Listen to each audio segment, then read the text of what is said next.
Hi, let me introduce you to our next speaker, Kirsty. Kirsty Henderson. She's the Director of Communications for Anima International. Kirsty focuses on working with the media, as well as promoting internal communication and skill sharing in Eastern Europe and Scandinavia. She also recently created a new NGO in France called Assiettes Végétales, which aims to better plant-based options in all university canteens around the country of France. And in her talk, Kirsty will focus on grit.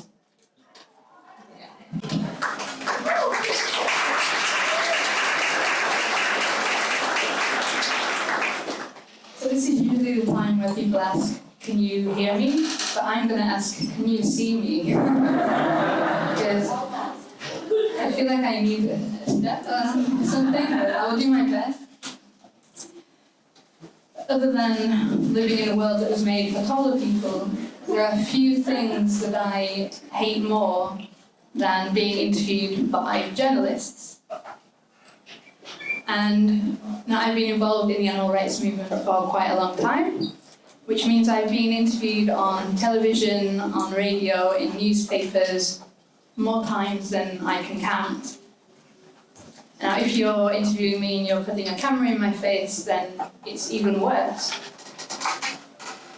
And I found that, being interviewed on subjects ranging from veganism to wild animals in the circus to the cruelty of the fur industry. The night before an appearance, I would quite often be so nervous that I found it quite hard to sleep. And eating something before an interview was simply out of the question. And when the time came to actually speak, my throat would slowly close up and my mouth would become very dry, so that it became hard for me to even get a word out. And I thought to myself, I'm just not a natural. I wasn't born to do this. I will never actually be able to get good at it.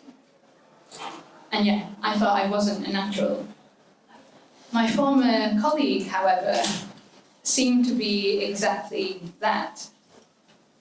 He relished speaking opportunities, and they were quite frequently searching out these opportunities. They were not nervous when going on television. They appeared well, they appeared to have authority, and they did well in their interviews.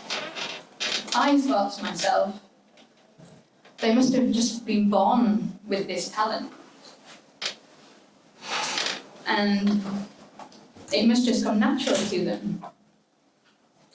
In short, they had grit. But it wasn't until I asked, one day I asked this person, my former colleague, I decided to ask them, how exactly can you appear so calm in the face of such stressful environments, in such stressful situations? And what I expected them to say was something like, well, I just never get nervous. I've always been this way. It's just easy for me. But what they said shocked me. Kirsty, they said, what makes you think I don't get nervous? Every time I do an interview, I have to take some time before the event to go into a room, breathe, and calm myself down. I've seen the inside of the bathrooms at the BBC more times than I can count.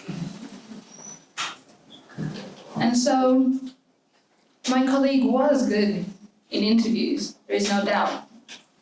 But it wasn't because they were born with a talent, or that they just had this innate ability to perform well on ITV. But rather, they were good at what they did.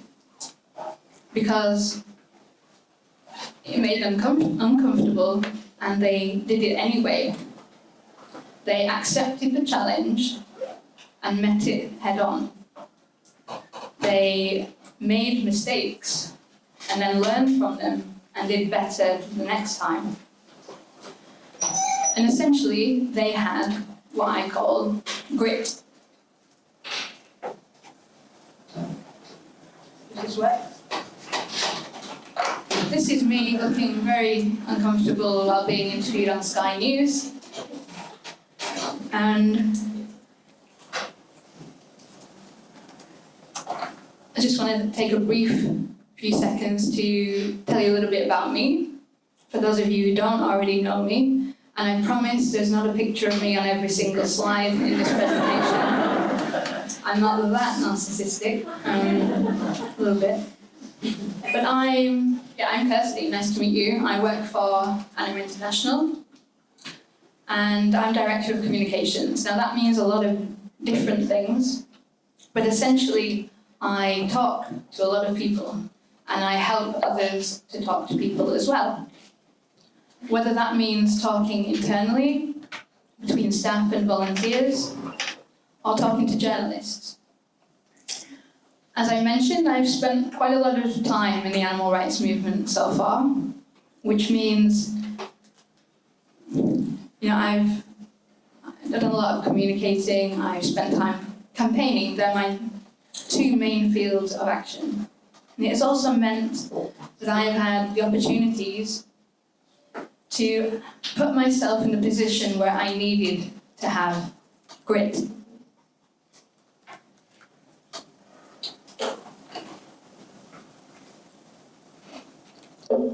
But what is grit? I would define it as being about these things here. If you have grit, that means that you are brave, you have a certain level of strength, and you are resilient.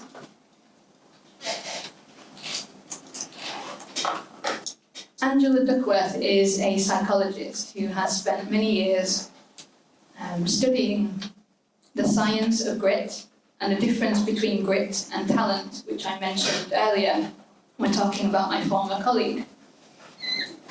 And after years of research, she says that there are two main things that make up this facet of having grit.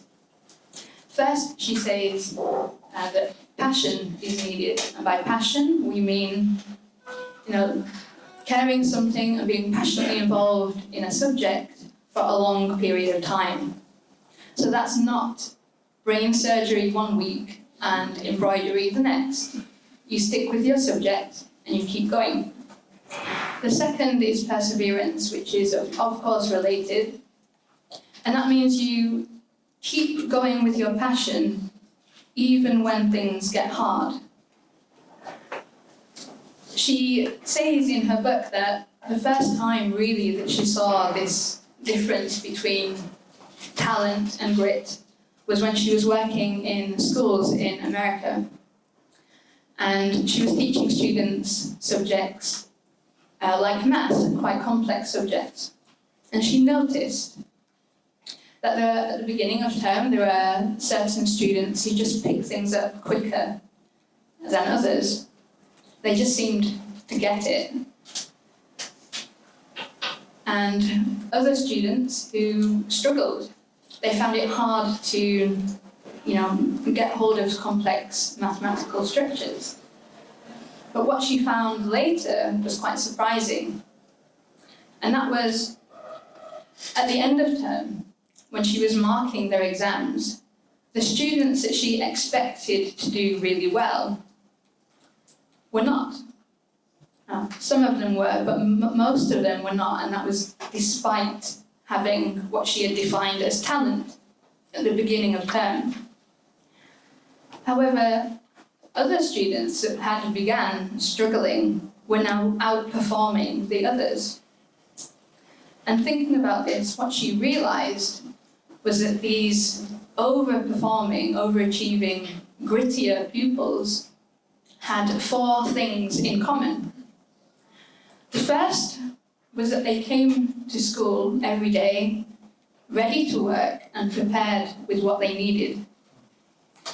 The second was that they concentrated, they asked questions instead of playing and daydreaming. The third, when they made mistakes or when they didn't know how to do things, they tried again and again and again until they got it right. And finally, in their own time, they would come and ask for extra help.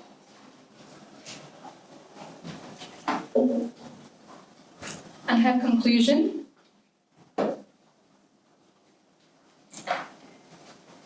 Talent for math is not the same as excelling in math class. That's quite a simple statement. I hope that makes sense to you all, but essentially, our potential is one thing, but what we do with it is quite another.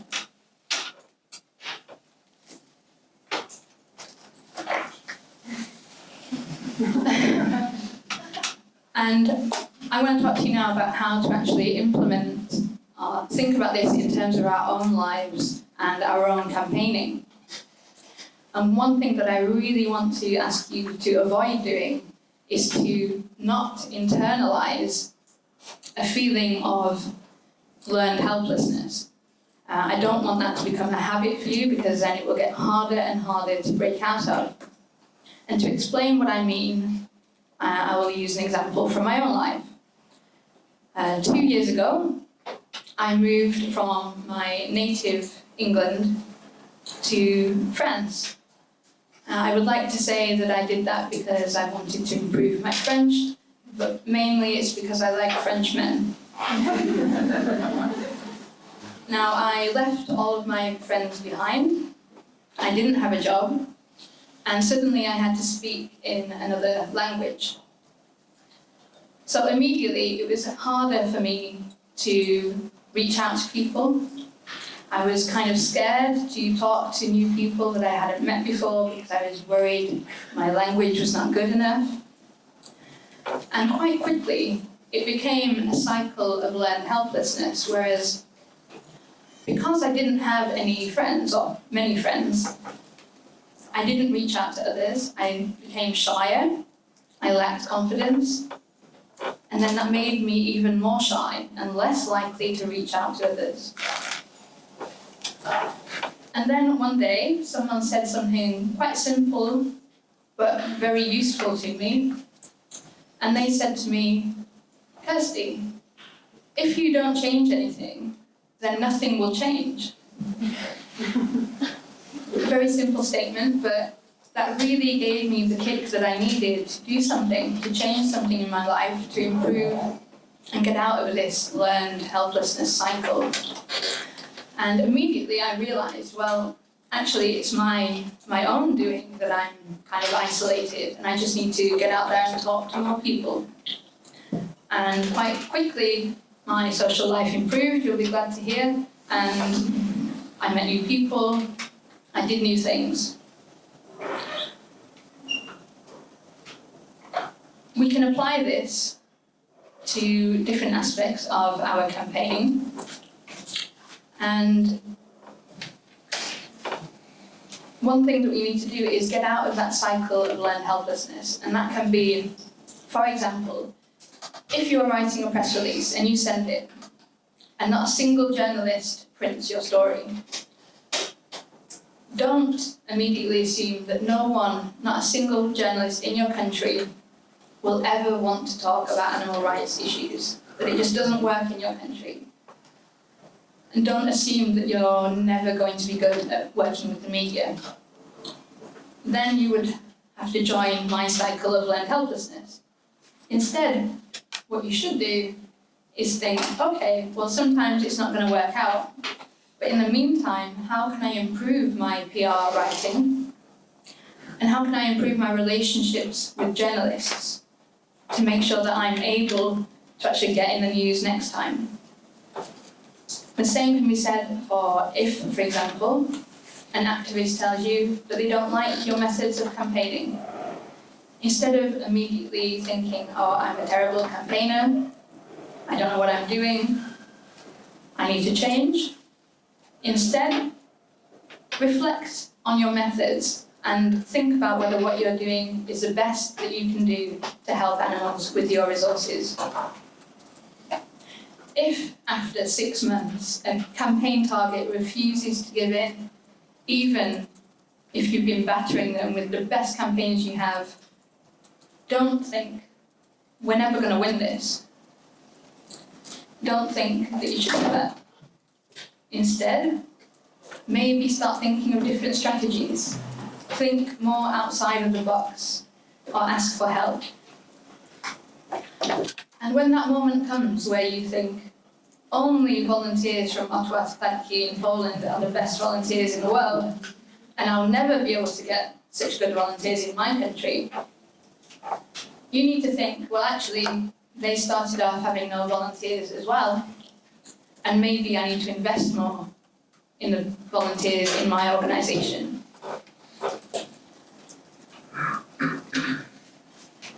This is a picture of me with friends, just to make sure you know that I have some now.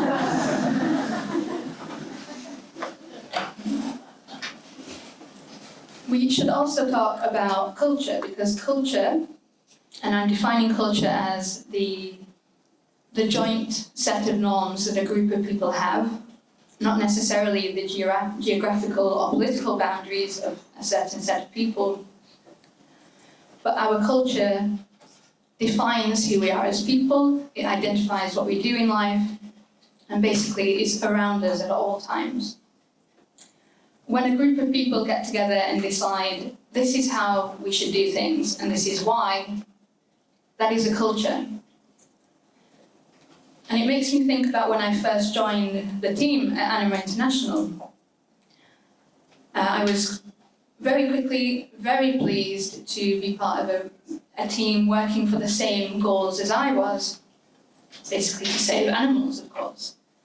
But what impressed me most was the culture of the organisation. I was challenged to take on more responsibility, to try things that I never had tried before.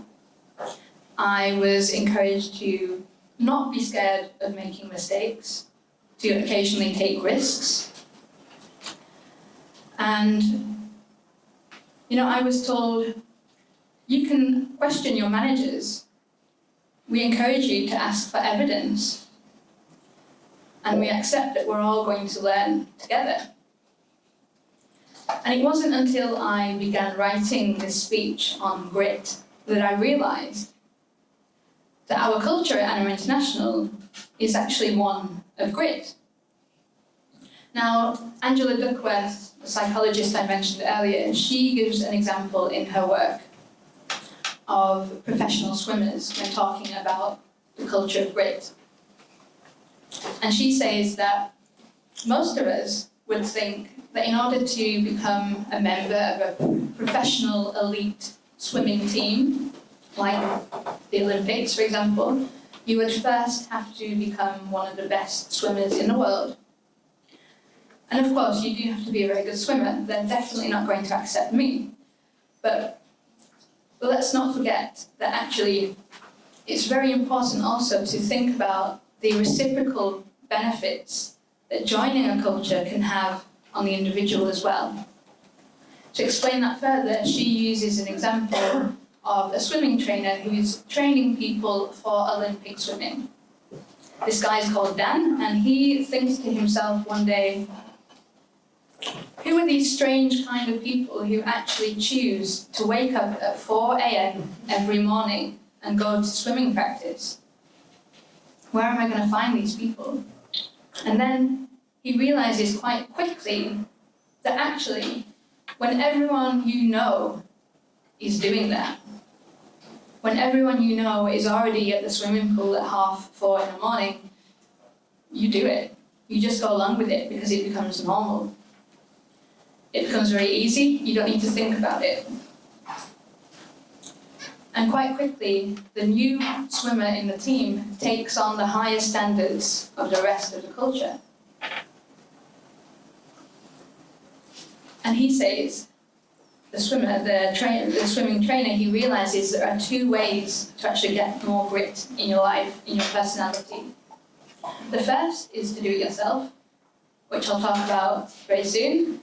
And the second is possibly the easier way, and that is to use conformity, to use a basic human drive to fit in with others. So by joining a team, you're going to take on the aspects of that team.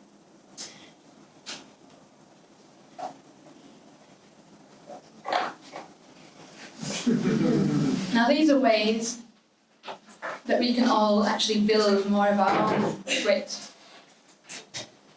The first one is to, find your comfort zone and then absolutely smash it to pieces. I didn't want to do this talk today. I'm sure most speakers are quite nervous, but you agreed to it anyway. And I encourage you all to do the same. It can be just small things, a daily practice, making yourself feel slightly uncomfortable. The second is to disconnect from your failures. It's very important to realize that your failures do not define you as people.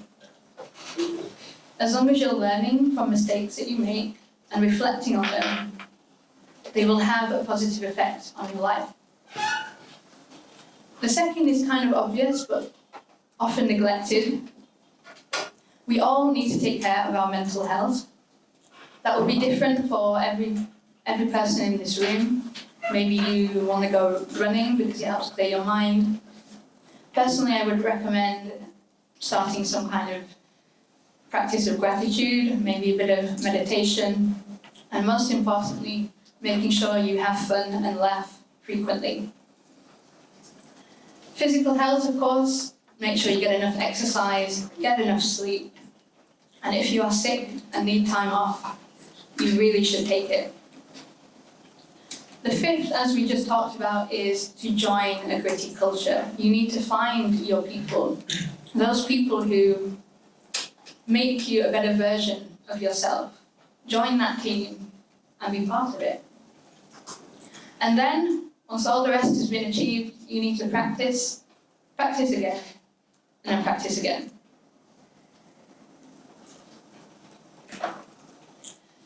And just a short note about burnout here.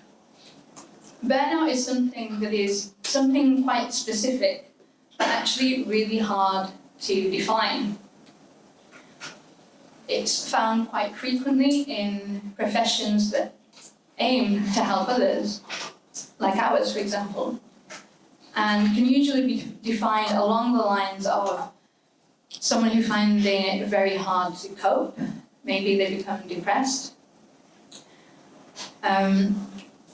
What it is not, however, is that feeling of tiredness you get when you need a holiday and you're feeling slightly demotivated. That's being tired. Burnout is something more serious than that, and it's usually, I would define, when you simply cannot continue. Now, the reason I'm talking about this is because I don't want people to think that I'm saying, if you are struggling, or if you genuinely are burned out, that you just need to get some more grit and get over it. That's not what I'm saying at all. Instead, I think it's important to know about grit because it can actually help you avoid burnout in the first place. I mean, think about it. If you do all of the things that I just mentioned, protecting your mental and physical health, if you surround yourself with people who inspire and motivate you, and you don't beat yourself up every time you make a mistake, you're going to be much better placed to be an active member of this movement and to be here for a long time. And that is what we need.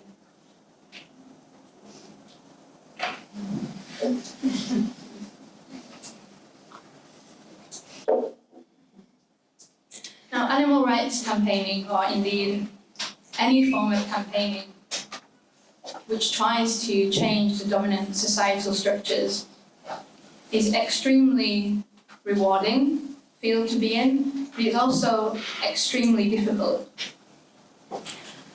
Now, if you're in this room, and I assume you're part of the movement, and you know that every day is a battle. We lose as well as win. Our enemies, clearly, are everywhere, and they are powerful. And we're constantly exposed to graphic, distressing, and depressing images. We're also one of the few groups of people, and a few groups of campaigners who will never really have the chance to be thanked by the individuals we're trying to help. And so, with that in mind, I just want to take a moment now to thank every single person in this room for being here today. You took time out of your own life to come to this conference, to meet with people, to learn new things, and to help animals more effectively. I admire you. I think you are brave. And I never want you to give up. I'm not the only person who feels this way, of course. And the next time that any of you feel alone, or that you don't want to continue, or you don't think that we can win this, I want you to remember that you have a group of cheerleaders behind you, and we are cheering you on. The first one is Stefan from Bulgaria. And he wants you to know that you are strong. Marta in Poland wants you to know that we appreciate you. Cyril in France wants you to know that you got this.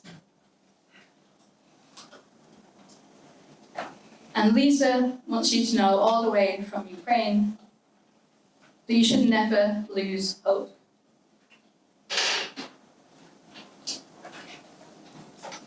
And I want you to know that we are winning. And while that is true that we are winning, all of the strategic planning, teamwork, and big budgets in the world are not going to help us to end animal exploitation unless we have the power and the courage to continue in the face of all of this adversity. In order to do that, we need to build our perseverance. Like my former colleague did, we need to meet the challenges head on. We need to accept that we're going to feel uncomfortable sometimes and do it anyway. We need to feel nervous, learn from our mistakes, and continue. And above all, we need to never lose hope.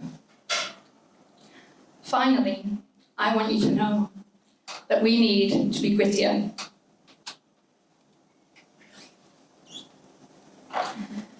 And with that, I invite you to contact me anytime you feel you need a bit of a boost, you want to talk to someone, or you feel like you don't want to continue. Please get in touch. Also, if you want to be my friend, I'm still accepting applications, so please. Thank you.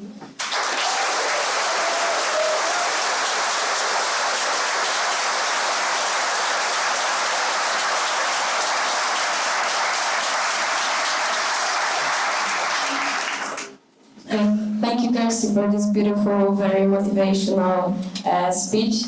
And I'm sure there are a lot of questions, so just please raise your hand and I will get to you with the mic.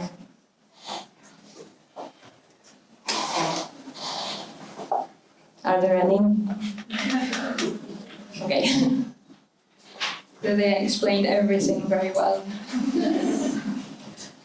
Hi, I found the point you made about burnout really important, and I wanted to ask if you could elaborate a bit more when we know that it's not that we need more grit, but that it's burnout.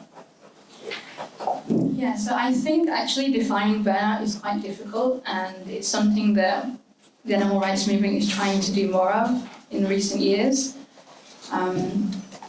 The point that I wanted to make with my slide is that this is not a presentation, or this is not me telling you that you just need to get over it. You should all be fine, even if you have problems, even if it's hard. You just need to have more grit and continue.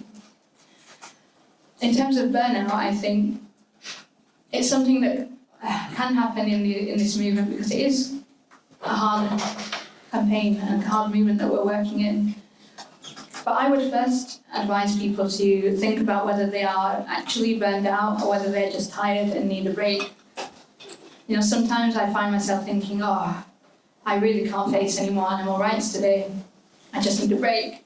And that's very different to burnout. I don't want to give a complete definition of what burnout is, because I think it needs to be very clearly defined, probably by research. But most of us in this room would probably have a good idea of if we're burned out or not. And I would just add to that if you do feel burned out, this is not the presentation to follow. Instead, you should probably take some time out and maybe even get some professional help to make yourself better, and then come back and join us.